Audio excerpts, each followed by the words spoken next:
Son las 3:59.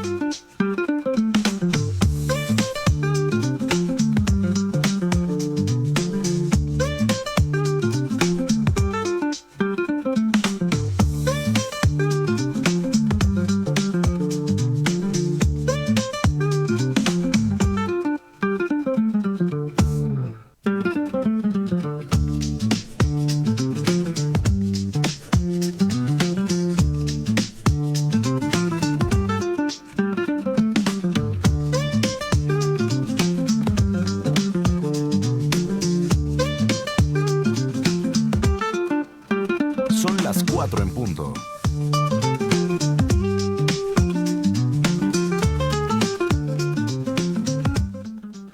Muy buenas tardes, compañeros y compañeras. Nuevamente aquí, Trabajo con Derechos, el programa que le da voz a los sindicatos, a sus problemas, a sus luchas, a sus victorias. Hoy día, en esta coyuntura tan difícil y complicada que atraviesa nuestro país, tenemos un programa que esperamos sea de su interés. En primer lugar, vamos a conversar con dos compañeras trabajadoras de la empresa Panasa. Ellas fueron injustamente despedidas, arbitrariamente despedidas, y después de un largo camino, afortunadamente, están logrando su justa reposición. Conversaremos con Rosa María Manco Arias y con Carmen Rosa Ayala Blas. También esperamos también la presencia de la compañera Flor Guayana, una especialista en un tema que es importante para el movimiento sindical, aunque pocas veces se discute, que es el tema del aborto. Para ver el debate que hay acerca de este importante tema, estará ella, que viene de Pronceps, acompañándonos. Finalmente tendremos también un editorial de la comuna acerca de la situación política por la que atraviesa nuestro país. Con estos temas empezamos entonces el programa luego de una breve pausa.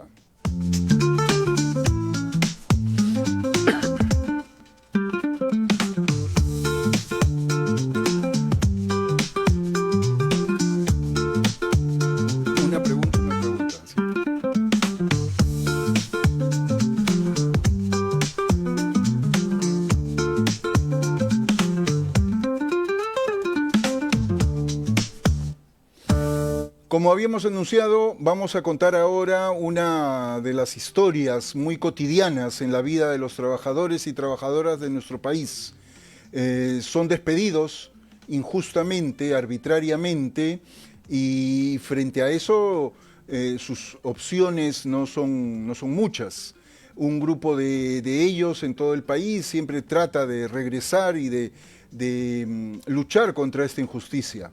Es un camino duro y difícil, y sobre eso va a conversar con nosotros la compañera Rosa María Manco Arias y también Carmen Rosa Ayala Blas, a quienes les damos la más cordial bienvenidas. Ellas son trabajadoras de la empresa Panasa, Papelera Nacional S.A. Buenas tardes, Rosa María, quiero empezar contigo. ¿Podrías contarnos brevemente a qué se dedica Panasa y cuál era tu función dentro de la empresa antes del cese colectivo? Panasa es una papelera, se dedica a todo el rubro de papel higiénico, millares que le decimos nosotros al papel bond empaquetado, cuadernos, Loro, Justus, Minerva, College, creo que los conocen como el rubro, y en general, ¿no? Todo lo que es papel. Yo pertenecía al área de cuadernos. Estaba en máquina, en donde me requiriera, pues, mi jefe, ¿no? Inmediato, que era el jefe de planta. Éramos, como dijo bien, se me queda esa palabra del Ministerio de Trabajo, multifuncionales, porque hacíamos diferentes trabajos. Siendo mujeres igualito, no había como se restricciones, ¿no? Hasta levantábamos cajas, resmas, lo que es necesitar en ese momento la empresa, pues, con nosotras. Muy bien, Rosa María. Dinos, ¿Cómo recuerdas ese momento en el 2018 cuando se anunció el cese colectivo? ¿Qué impacto tuvo en tu vida y en la de los demás compañeros? Pues eso fue un 22 de julio del 2018.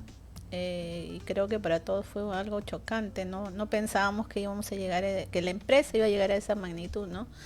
Éramos 120 trabajadores, de los cuales 77 eran sindicalistas. Nuestra junta directiva estaba dentro de los 77 trabajadores. No pensábamos que íbamos a llegar a tantos años, ¿no? Pensábamos que de repente ya en unos meses íbamos a ser reincorporados, que nuestra junta directiva iba a hacer lo posible para que nosotros volviéramos, pero lamentablemente la empresa, pues por ahí fue que, ¿cómo se diría? Atacó al sindicato, ¿no? La junta directiva prácticamente se desintegró, nosotros nos quedamos en el aire y pues muchos negociaron, viendo, ¿no? Sus familias, el trabajo, el tiempo, cada uno tomó en ese momento sus decisiones y bueno, nosotros tomamos el continuar realmente porque nuestro tiempo laboral no era negociable, realmente.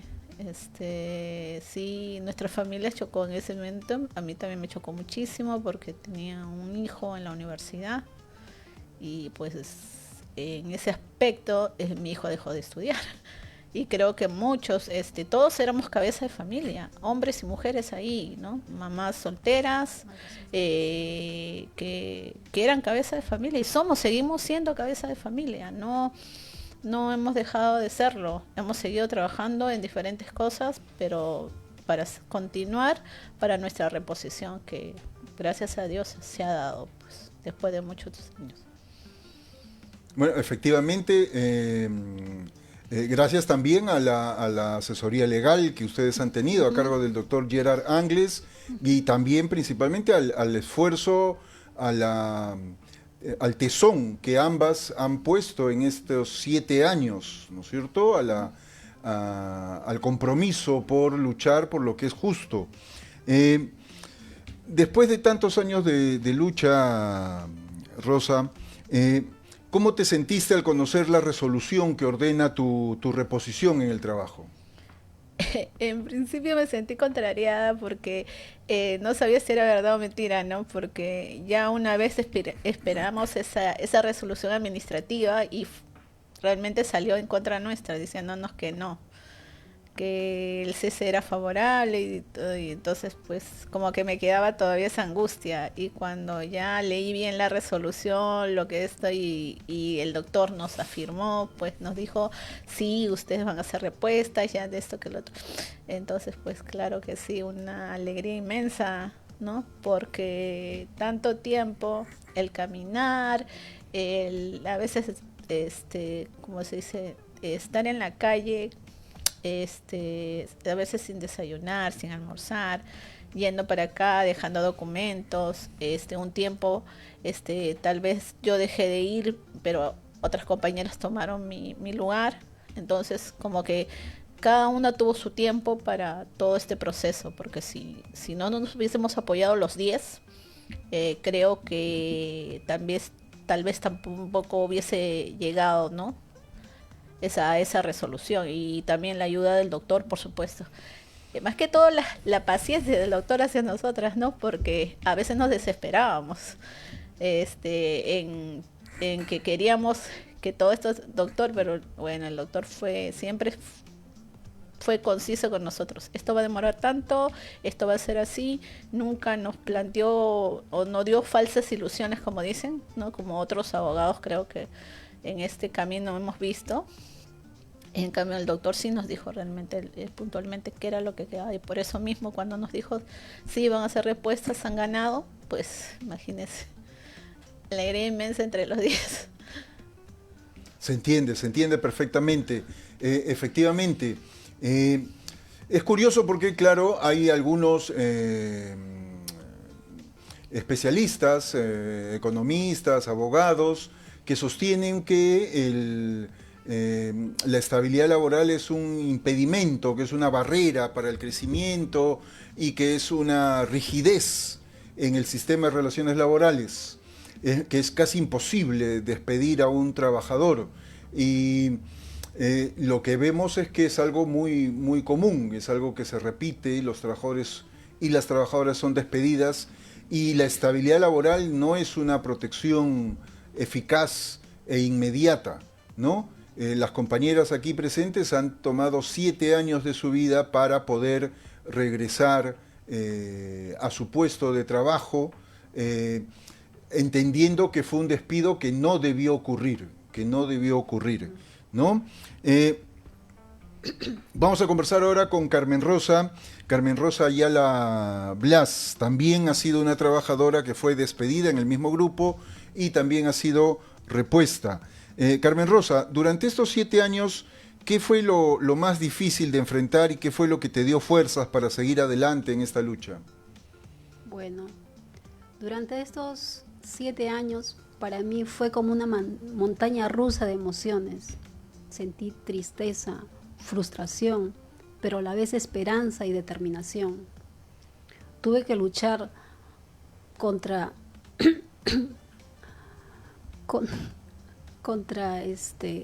la poca posibilidad de trabajar, la discriminación por edad. Tuve que salir a las calles a vender, perseguida prácticamente por los fiscalizadores como un delincuente, y seguir adelante. Mi familia fue el motor y motivo para seguir adelante, el deseo de cuidar, de proveer. Ver el rostro de mi hija me hizo más fuerte y no desistir, de no rendirme. Muy bien. Del total de trabajadores que fueron cesados colectivamente, ¿cuántos, así como ustedes, lograron mantener la lucha hasta el final? Somos 10. Ajá. Sí. 10. Sí, somos de un 10. total de 77. 77 trabajadores que fueron injustamente despedidos y en el camino tuvieron que desistir, ya sea tuvieron que arreglar de alguna manera con la empresa y renunciar a su derecho al trabajo, o abandonar simplemente esto y buscarse la vida, ganarse la vida en otro lugar, en otro espacio, en condiciones, como nos está contando Carmen Rosa, mucho más precarias, ¿no es cierto? Así es. Son, este es uno de los problemas de nuestra sociedad y de nuestra economía, ¿no? El trabajo adecuado, el trabajo formal, con derechos, se pierde y se convierte después en un trabajo informal, se convierte en un trabajo precario, con menos derechos, y eso pues no es bueno para la sociedad, no es bueno para la clase trabajadora, no es bueno para el país, ¿no es cierto? Carmen Rosa, y ahora, entonces, estando ya muy, muy cerca de regresar a la empresa, por la puerta grande, ¿qué esperas o qué planes tienes ahora en este momento? Bueno, seguir trabajando como siempre lo he hecho, ya también poner un negocio y seguir adelante, pues eso es. Muy bien, muy bien. Díganos ahora, entonces, para que las personas, los compañeros y compañeras que nos escuchan tengan el panorama más claro. Rosa María, ¿cómo es el proceso que debe seguir un trabajador o una trabajadora cuando es cesado en estos ceses colectivos? ¿Qué es lo que ustedes hicieron? Bueno, primero nuestra junta directiva se acercó pues no al Ministerio de Callao, porque la empresa pertenece a Callao, no pertenece a Lima. Presentar todos nuestros argumentos, por qué motivos no era procedente su cese, porque su cese era estructural, tecnológico y económico. Bueno, y durante este tiempo se ha visto, ¿no? Que no había ningún cambio en ese aspecto dentro de la empresa Panasa, ¿no? Lamentablemente nuestra junta directiva se desintegró, como ya lo había dicho. tener un buen abogado, un buen asesor laboral, porque dentro de este proceso el doctor Gerard ha sido, como se dice, la pieza fundamental que nos ha guiado, porque nosotros nos quedamos sin sindicato, éramos un sindicato joven realmente. Lamentablemente por ese lado nuestros compañeros no teníamos ese aspecto de cese, no sabíamos cómo qué era dónde teníamos que ir, recurrir, solamente sabíamos que teníamos que ir al ministerio y más allá no. Pero después de ahí, con la asesoría del doctor, llegamos a la SUNAFIL, llegamos a ganar la primera resolución, segunda, tercera resolución dentro de lo que era Callao, ¿no? Callao para que siempre las resoluciones, nosotros dijimos que no, su cese era improcedente, por tales motivos, lo demostramos, incluso la SUNAFIL se presentó a inspeccionar para ver nuestros puestos laborales que estaban ahí. O sea, un tema estructural, como ellos dijeron, es porque ya nuestros puestos no existían. Pero sin embargo estaban ahí. Estaban trabajando otras personas en nuestros puestos, nuevos, con un menor sueldo, con ¿cómo se dice? No había cambiado nada estructuralmente la empresa, ¿no? En ese aspecto. Entonces, ese era de ahí. Lamentablemente, la empresa siguió apelando, nosotros seguimos, la empresa incluso ya pidió al Ministerio pues de Lima y lamentablemente en Lima administrativamente nos dijeron que no, que ya se había cumplido, que el cese sí era procedente. No pensábamos que Lima nos iba a hacer eso, pero bueno. Y lo seguimos con el doctor Gerard y lo seguimos pues judicialmente, ¿no? Demoró, sí, lamentablemente el doctor siempre fue conciso en eso, ¿no? O sea, nos dijo, esto va a demorar 2 años, 3 años, desean continuar. ¿Por qué? Porque la empresa va a seguir apelando. Salga a su favor, la empresa sigue apelando, va a seguir apelando, pero al final ustedes tienen la razón. Eso es lo que nos decía. Pero aquí lo malo era el tiempo. El tiempo fuera de tu trabajo, fuera de tu estabilidad laboral, porque realmente por las edades que nosotros contemplamos, ya no hay otras empresas que ya no nos admiten, ya no nos aceptan, ¿no? Entonces, como la compañera misma, tuvimos que agarrar como ese calle. Entonces, ahí es donde el tema es eso. Y seguir unidos, nada más.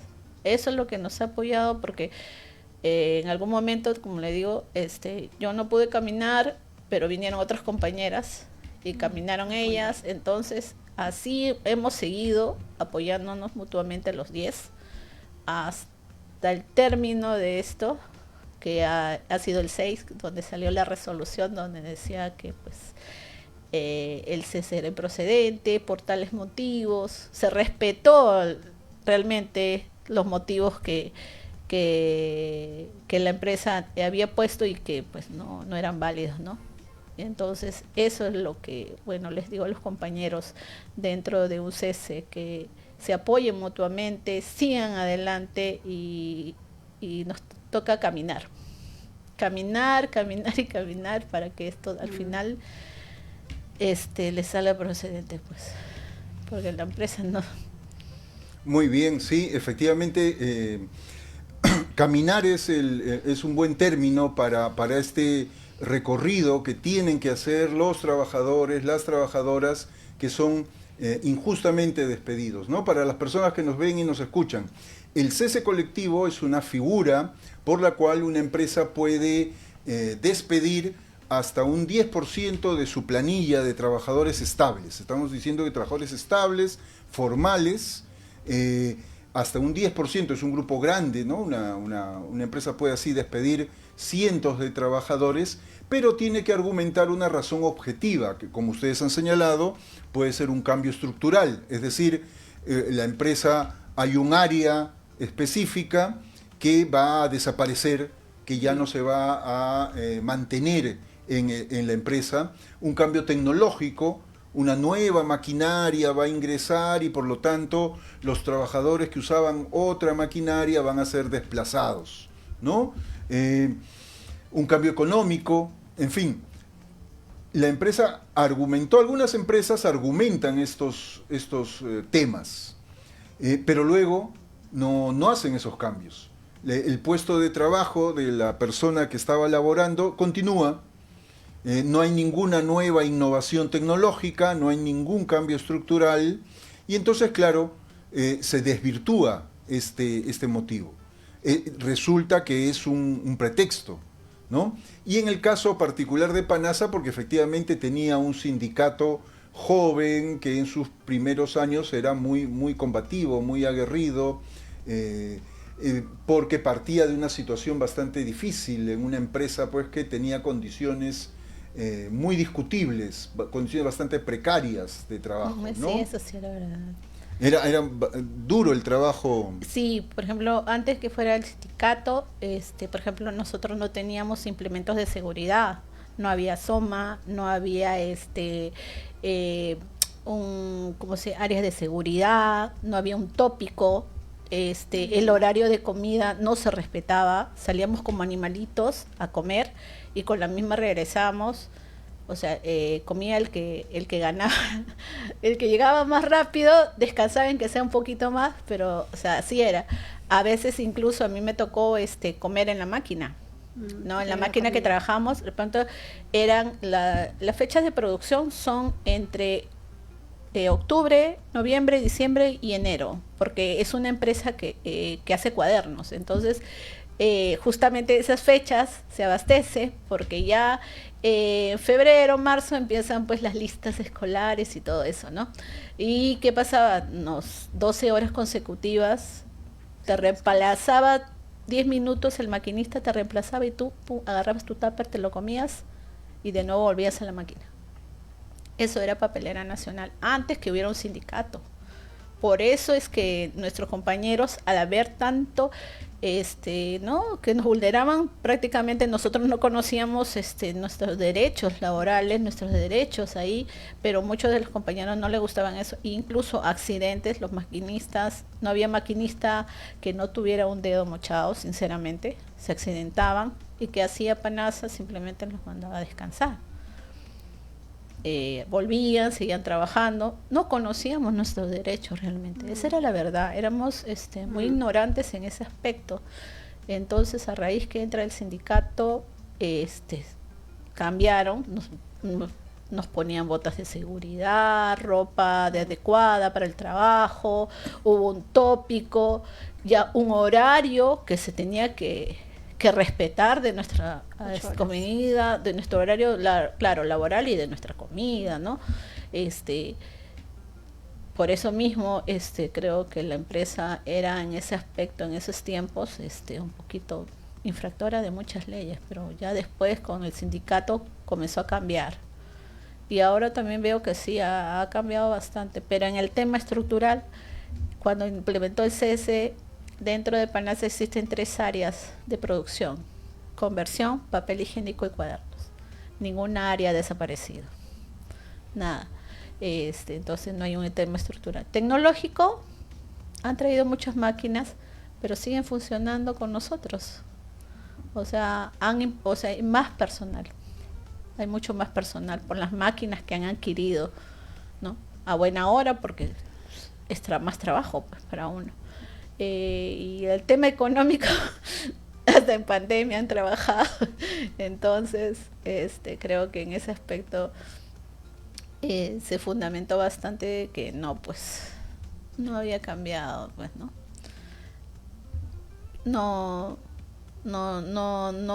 hubo, por eso es que salió el cese improcedente, porque realmente no ha habido cese en ese aspecto, ¿no? Pero la palabra cese para mis compañeros que estuvieron en ese momento era bien fuerte y decidieron pues por sus familias, por el tiempo que no les iban a pagar, que no iban a tener el dinero, el miedo de que en el cese no te van a liquidar y todo eso, no, voy a perder mi plata, decidieron negociar con la empresa, pues, la mayoría. Sí, lamentablemente en muchos casos los ceses colectivos tienen esos efectos.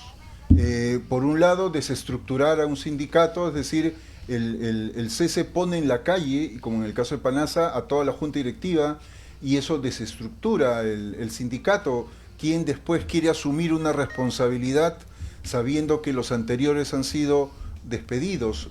Normalmente los ceses colectivos tienen un efecto antisindical, ¿no? Y al mismo tiempo, claro, desmoralizan a los trabajadores, los ponen en esta situación de precariedad.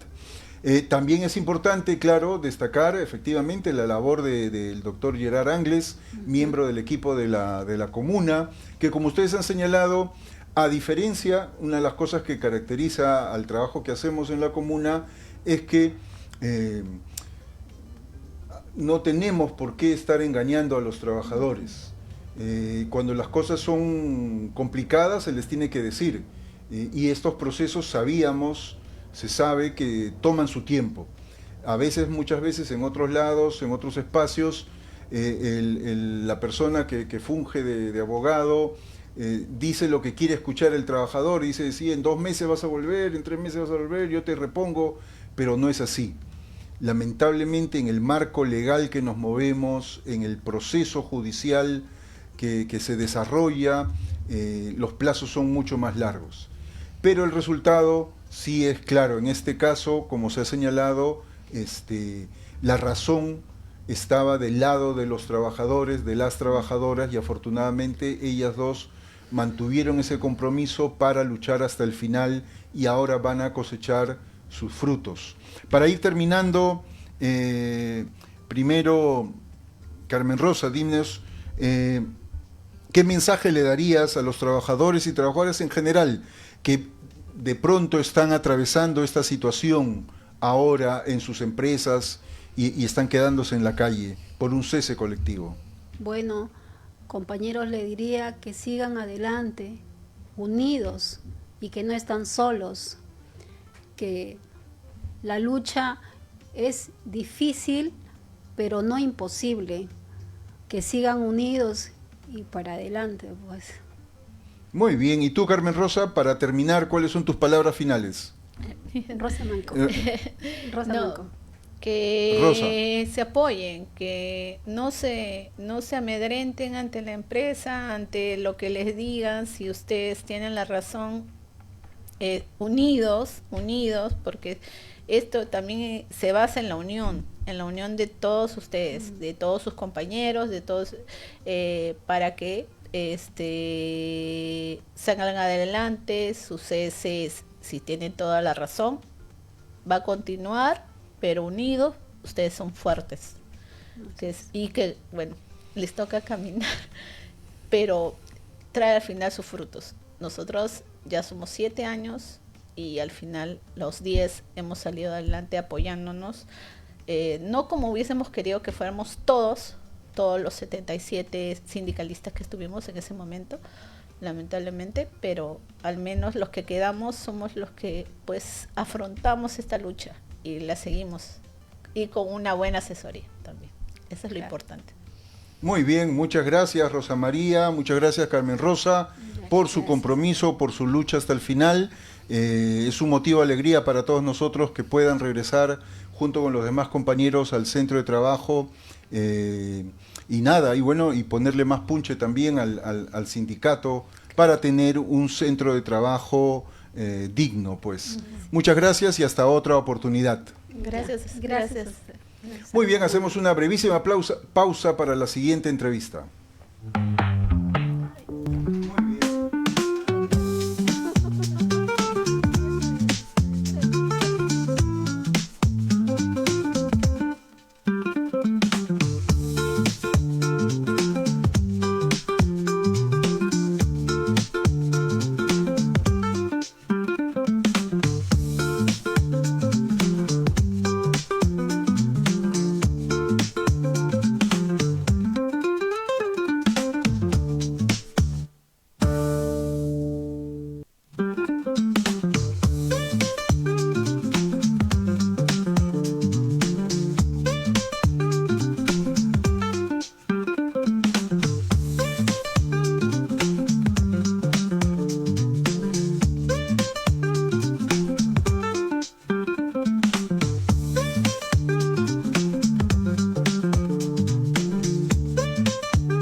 bien, como habíamos anunciado, estamos con Flor Guayana. Ella es coordinadora del equipo de fortalecimiento de capacidades de Pronsex, a quien le damos la más cordial bienvenida. Es una compañera, una amiga muy cercana. Bienvenida, Flor. Te damos el saludo correspondiente y queremos empezar preguntándote lo siguiente. Para quienes aún no conocen el trabajo de Pronsex, ¿cuál es su rol en la defensa de los derechos sexuales y reproductivos en el Perú? Bueno, buenas tardes con todos, todas. Gracias, Carlos, por la invitación. Pronsex es una organización no gubernamental que ya tiene más de 20 años trabajando aquí en el país, justamente en la defensa de los derechos sexuales y reproductivos. Se ha llevado adelante casos emblemáticos a nivel de instancias internacionales, como el caso de Camila, un caso de una niña que fue violentada sexualmente por su padre y que llegó al Comité del Niño de la ONU, donde planteamos un poco la defensa justamente de garantizar para las niñas el acceso al aborto terapéutico, considerando además que el tema del aborto terapéutico está aprobado en nuestro país y que en su momento se le negó, pero además que fue perseguida por ese caso. Otro caso que hemos ido también, planteando a nivel de instancias internacionales es el caso de Azul, una compañera, una mujer trans que también fue torturada y abusada sexualmente por policías y también serenazgos de una municipalidad de Lima Metropolitana. Entonces, el trabajo que realiza Pronsex durante esos 20 años ha estado vinculados a temas de litigios internacionales sobre casos justamente en defensa de la vida y de los derechos sexuales y reproductivos de las personas, como Camila, como Azul, pero también trabaja, proyectos sociales que están vinculados también a fortalecer capacidades, a hacer incidencia a nivel del país, de garantizar los derechos también de las personas, de las niñas, de los adolescentes, los jóvenes. Trabajamos temas de educación, trabajamos temas de salud sexual y reproductiva y efectivamente en el marco justamente de la defensa de los derechos sexuales y reproductivos de todas las personas que viven en nuestro país. Muy interesante lo que nos cuentas. Ciertamente en el mundo sindical el tema del derecho al aborto no está pues en una posición importante, privilegiada de la plataforma, y más bien es un tema un poco tabú, no se discute mucho. Uh-huh. A tu juicio, ¿por qué debería ser importante para los trabajadores y las trabajadoras no solamente discutir el tema del derecho al aborto, sino la legalización del aborto en nuestro país? Bueno, efectivamente hay una realidad que viven las mujeres y sobre todo las personas en capacidad de gestar, decimos, porque si vemos un poco las cifras y los casos, alrededor de desde 2018 hasta el 2024, se han registrado en el país, por ejemplo, más de 100.000 casos de mujeres, de niñas, adolescentes que fueron víctimas de violencia sexual, ¿no? Y de ellas, justamente estas 10.000 niñas, muchas de ellas quedaron embarazadas, producto justamente de esta violación. Y creemos que justamente el tema del aborto, en el caso de, sobre todo, víctimas de violencia sexual, es un tema urgente, necesario, pero sobre todo porque es importante poner en debate el hecho de que las mujeres tenemos la posibilidad de tomar decisiones sobre nuestro cuerpo, y en realidad todas las personas, ¿no? Entonces creo que el debate del aborto es un debate importante en el sentido justamente de atender esta problemática que tiene que ver con las víctimas de violencia sexual, que terminan teniendo un embarazo no deseado justamente producto de una violación, y por otro lado también la posibilidad de que las mujeres puedan decidir sobre su maternidad, ¿no? Y que esta maternidad pueda ser justamente un derecho también. El decidirlo es también parte de, justamente, nosotros planteamos de los derechos fundamentales de todas las personas y específicamente de las personas con capacidad de gestar, ¿no?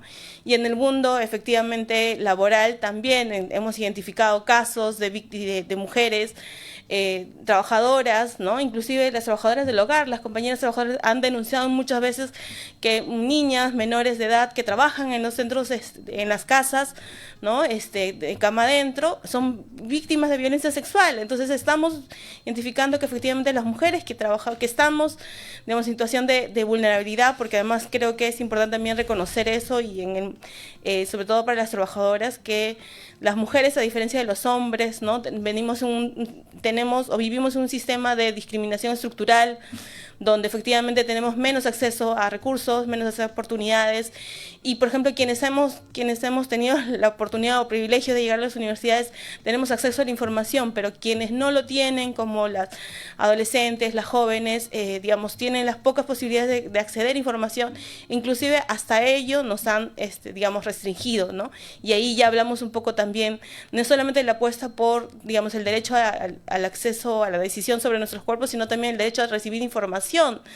Y, digamos, pasamos un poco mirando, también no solamente hablamos de garantizar el derecho de las mujeres a decidir, como el aborto o acceder al aborto terapéutico, que sí es legal en nuestro país, sino también el hecho de recibir información a través de las escuelas, como la educación sexual integral, que también es una apuesta de Pronsex, que sin embargo también está siendo restringida por justamente las autoridades y funcionarios actuales de nuestro país, ¿no? Entonces, creo que es una agenda muy amplia, no solamente hablar de los derechos sexuales y reproductivos a partir del aborto, sino también de la posibilidad de que generemos condiciones para que las mujeres puedan tomar decisiones, puedan informarse, pero también puedan ser libres de violencia, que creo que es el punto importante en estos temas. Muy bien. En nuestro país, los conservadores, las iglesias, todas las iglesias, se oponen a la legalización del aborto. En la cabeza de los conservadores está la idea de que ilegalizando el aborto, prohibiendo el aborto, se elimina el aborto. Pero entiendo yo que esto no es así. Tenemos cifras de cuántos abortos fuera de este marco, de manera clandestina, se realizan en el país.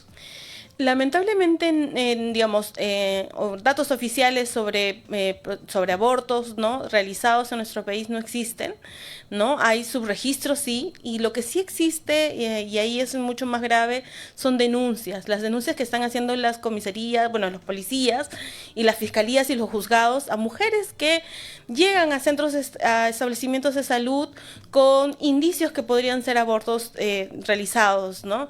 Y lo que se está haciendo es justamente perseguir a estas mujeres, ¿no? Se las denuncia, y muchas de ellas, digamos, también informan que, digamos, han tenido inclusive abortos espontáneos, no necesariamente por parte de una práctica, digamos, clínica o médica, ¿no?, para justamente realizarse un aborto. Entonces ahí sí llamamos la atención un poco sobre esta situación, y regreso un poco al caso de Camila, porque fue lo que pasó. Camila era una niña, digamos, menor de edad, que vivía en una comunidad andina, y claro, ella fue abusada por su padre, y cuando fue, digamos, llegó al establecimiento de salud para atenderla, porque comenzó a tener, digamos, síntomas justamente de un embarazo, ¿no? Junto con su madre, señalaban que no querían, digamos, que no querían continuar con el embarazo.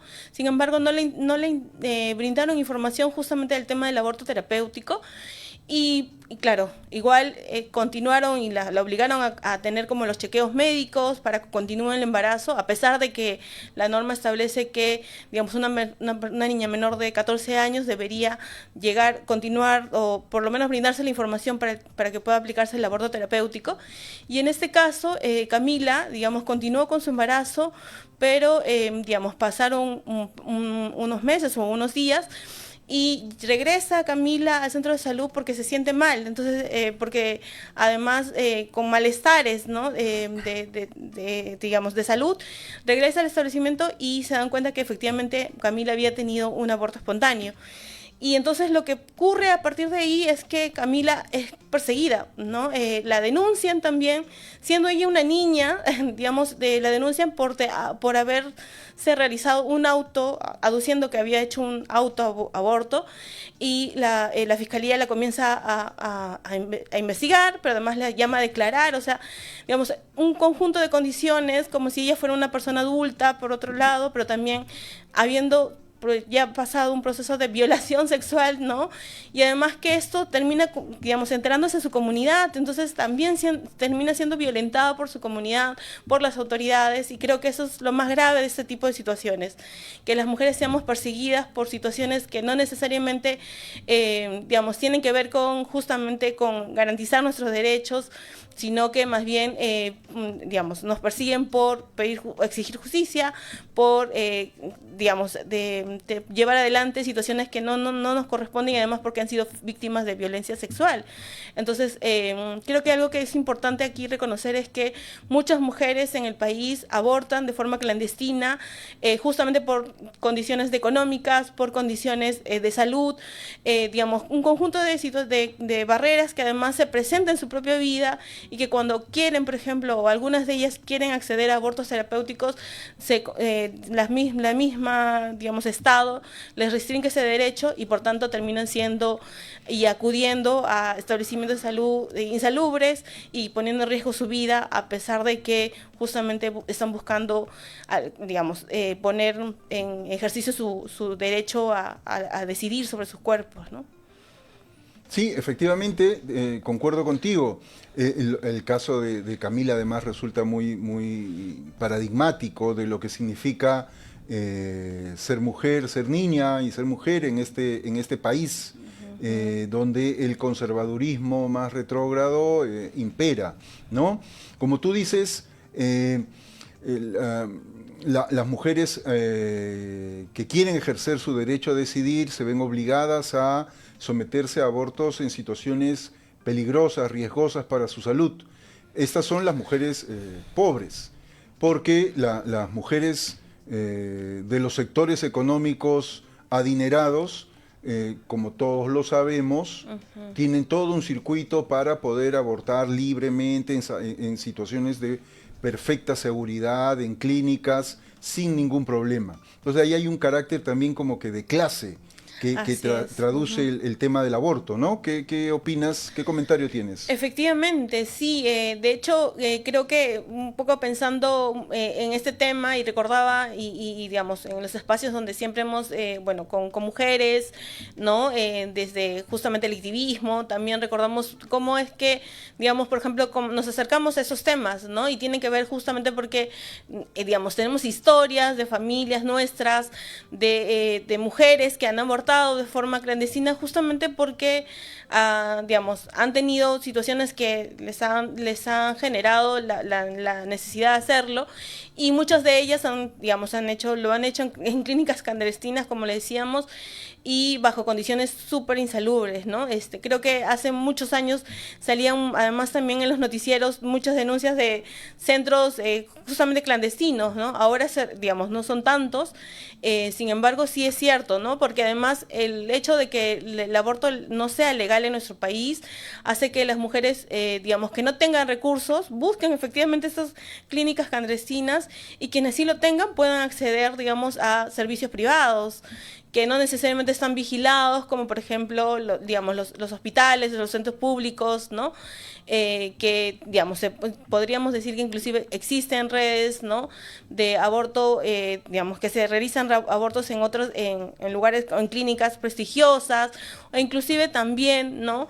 Digamos, podríamos decir que en estas clínicas también se garantiza en algunos casos el tema de aborto terapéutico para personas que tienen recursos y que sí lo pueden decir. De hecho, sí marca el tema de la clase, de la condición económica, efectivamente, y creo que ahí, por eso es tan importante, digamos, hablar y digamos, defender ese derecho, ¿no? Pero además, digamos, creo que algo que pensaba un poco en los datos que señalabas en la anterior pregunta, y pensaba en cómo antes teníamos, por ejemplo, ese registro de muertes maternas, ¿no? Y bueno, y seguimos teniendo estas muertes maternas. Sin embargo, aquí podemos disgregar, por ejemplo, que muchos de los casos de muertes maternas tienen o vienen también de casos de mujeres que se han realizado abortos clandestinos, y que terminan justamente un fallecimiento porque han recibido prácticas que no necesariamente han sido buenas, digamos, en la práctica del aborto, ¿no? Antes teníamos un número mucho más grande, de hecho estos últimos años se han reducido, inclusive en el caso de las mujeres de las zonas rurales ese era el número mayor, ¿no? Ahora tenemos un número menor, sin embargo, sí creemos que es importante volver a hablar del tema, seguir exigiéndolo y más todavía, digamos, en el marco digamos, como decía otra vez, regresando un poco al caso de las mujeres víctimas de violencia sexual, ¿no? Que son finalmente ellas quienes necesitan y requieren este tipo de, digamos, de normas que les permita, ¿no? Acceder a esta práctica, digamos, o a este servicio público en los hospitales, ¿no? Para garantizar que tengan, que puedan acceder a ello, pero también garantizar su vida y su salud, ¿no? Sí, efectivamente el tema es difícil además de plantearlo en nuestro país por todo la maquinaria que tiene la extrema derecha y el conservadurismo aquí. En todo caso, en el Perú tenemos el aborto terapéutico. Así es. ¿Puedes explicarnos en qué casos y en qué condiciones se puede ejercer este derecho al aborto terapéutico para las personas que nos están viendo y escuchando?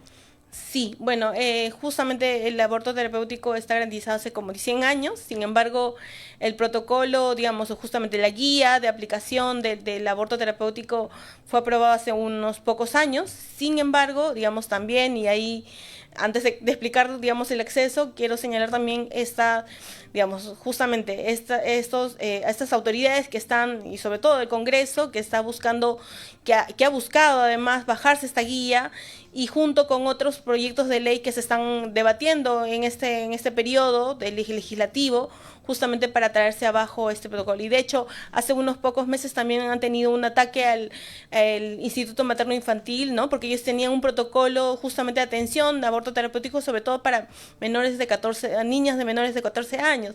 Entonces, de hecho, como dices, el bloque conservador, el bloque antiderechos, está empujando, digamos, queriendo que se retroceda inclusive con este derecho que se aprobó hace 100 años, ¿no?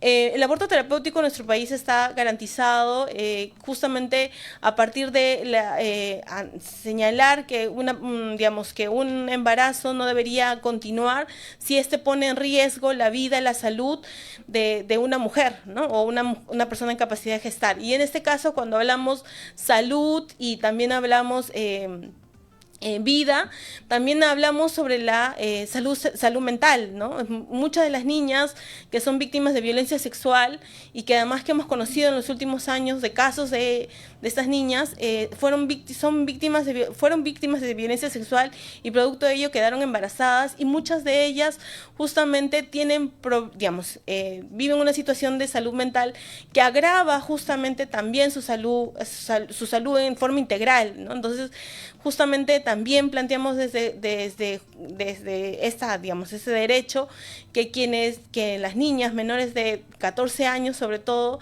deberían todas tener la posibilidad de aplicar o solicitar este protocolo de aborto terapéutico, justamente porque, digamos, inclusive la Organización Mundial de Salud ha señalado que las mujeres menores de 14 años tienen muchísimo mayor riesgo, inclusive de continuar un embarazo puedan, digamos, terminar en una muerte materna, ¿no? O acabar su vida. Entonces, el protocolo de aborto terapéutico es un derecho para todas las personas que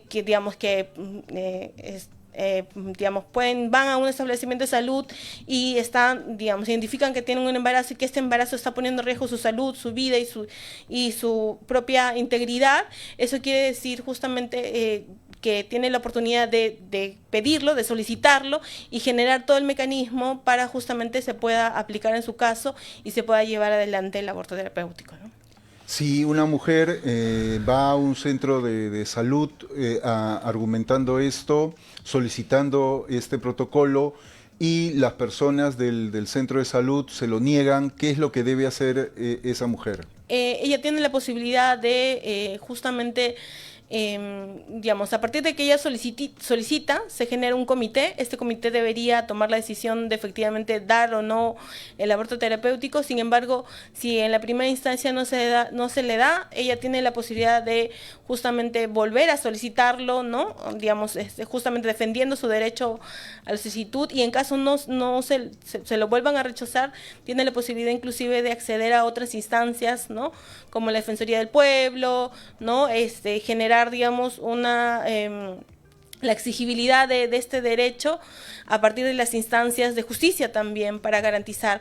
Es cierto que hasta la actualidad no tenemos ninguna sentencia que haya dado cuenta de este proceso, ¿no? De garantizar justamente la aplicación del derecho al aborto terapéutico, justamente porque digamos, el canal o el nudo, el cuello crítico del tema del aborto terapéutico es muchas niñas o madres que acompañan a niñas, perdón, cuando van a los establecimientos de salud no les brindan la información. Entonces, perdón, por ejemplo, el año pasado se hizo una encuesta justamente a mujeres, ¿no? En Lima, sobre todo, preguntándoles si, por ejemplo, conocían el aborto terapéutico, y solo el 30% de las mujeres conocían el tema del aborto terapéutico. Entonces, estos 30% de mujeres que conocían, digamos, sobre este procedimiento, le preguntaban sobre si sabían cómo podían solicitarlo, y solamente el 10% lo conocía. Entonces, inclusive el acceso a la información de la posibilidad de acceder a este procedimiento no es conocido. Entonces, también por ahí, digamos, es un poco el trabajo, ¿no? Que se necesita de informar, de difundir, para que las personas puedan acceder a este derecho, ¿no?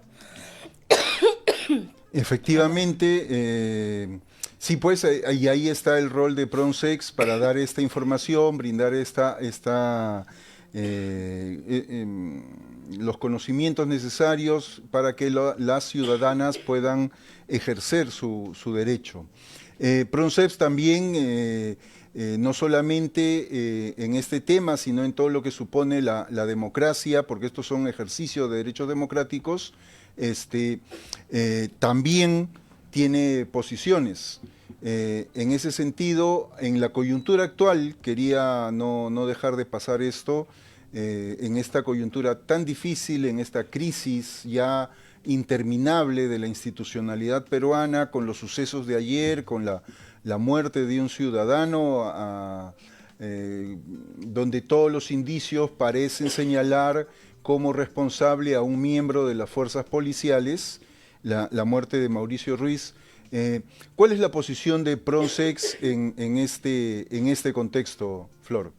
Muchas gracias, Carlos. Sí, de hecho, nos acabamos de pronunciar hace un par de horas. Nosotros señalamos que efectivamente la represión policial no debería ser una práctica, y efectivamente desde que, digamos, el gobierno anterior no hizo ejercicio de la represión como una forma además de política pública, y que este gobierno también esté retomando eso, llamamos la atención sobre ello y lo denunciamos, pero también creemos que es importante señalar que no es posible que en este país que una persona que proteste tenga que terminar muriendo, ¿no? No debería ser ello, y bueno, de ahí señalamos la importancia también de que todas las organizaciones de derechos humanos estamos señalando y denunciando esta situación, no de ahora, sino que es una práctica sistemática a la cual estamos también señalando a instancias internacionales que tomen en cuenta justamente esta situación, pero sobre todo a los actores políticos, ¿no? Que no es posible que sostengan un régimen con esta situación, ¿no?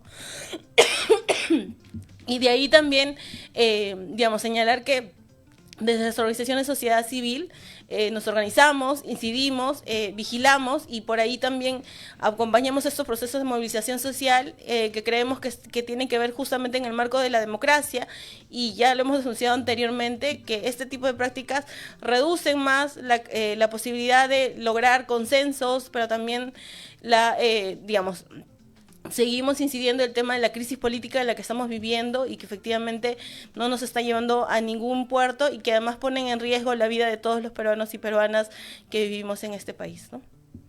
Muy bien, muchas gracias, Flor, por tu participación, a pesar que todos estamos mal en este invierno extendido y raro. Igual agradecemos tu presencia y tu opinión. y esperamos tenerte pronto de nuevo por aquí. Muchas gracias. Muchas gracias, Carlos. Gracias. Hacemos una brevísima pausa y venimos con el bloque final.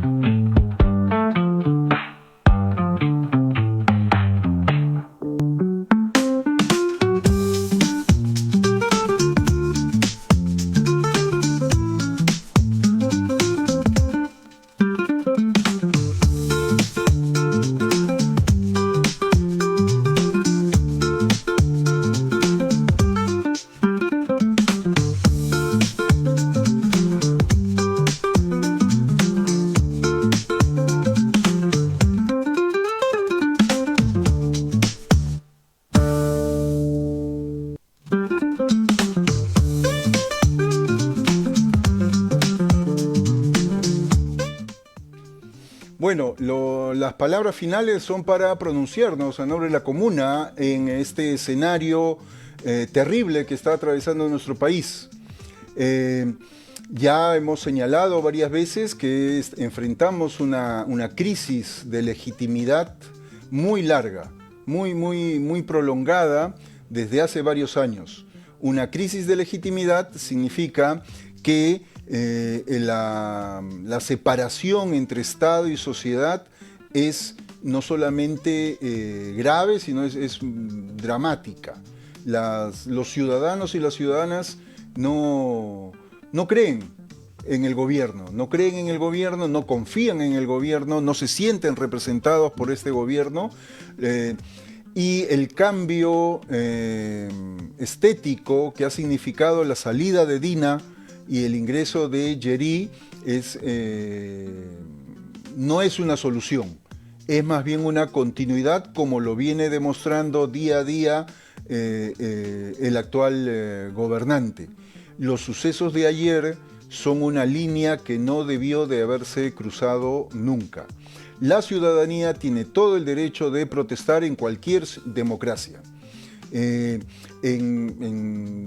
nuestros vecinos países, en el vecino país de Chile, han habido protestas en años anteriores, en Argentina, en Francia hay protestas, y en ninguno de estos casos tenemos resultados tan dramáticos como los de ayer. Un ciudadano desarmado es abatido por todo lo que los indicios señalan un efectivo policial vestido de civil. La muerte de Mauricio Ruiz es no solamente lamentable, sino es el reflejo de lo que el poder en este país está diciéndonos. Nos está diciendo que los opositores a este gobierno, a este mal gobierno, somos enemigos.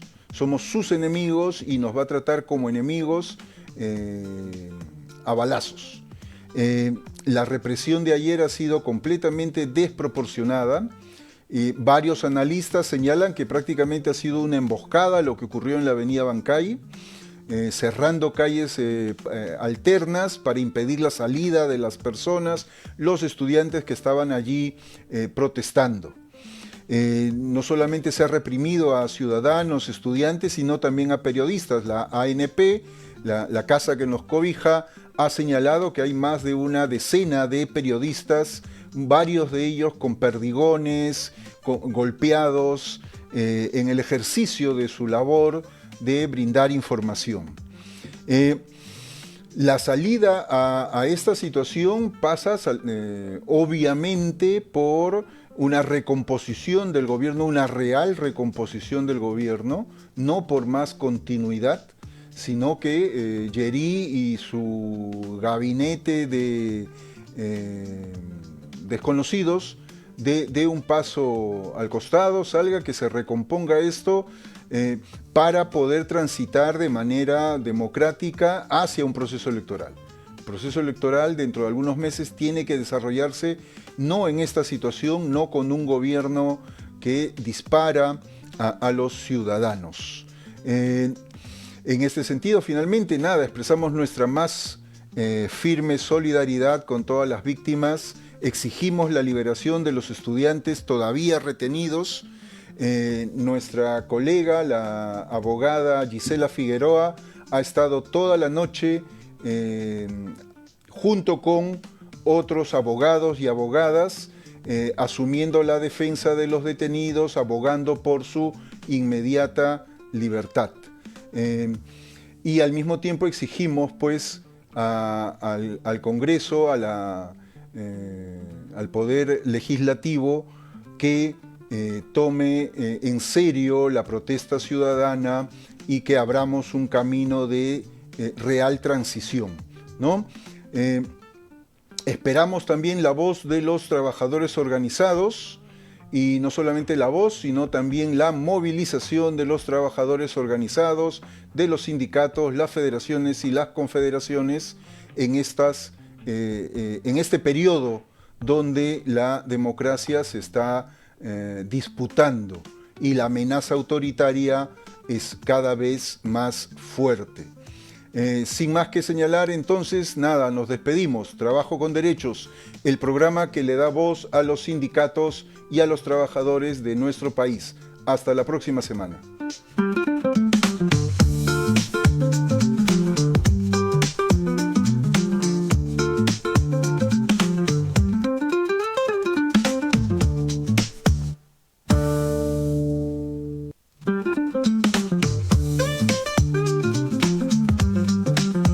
ANP Radio, la voz vibrante del Perú.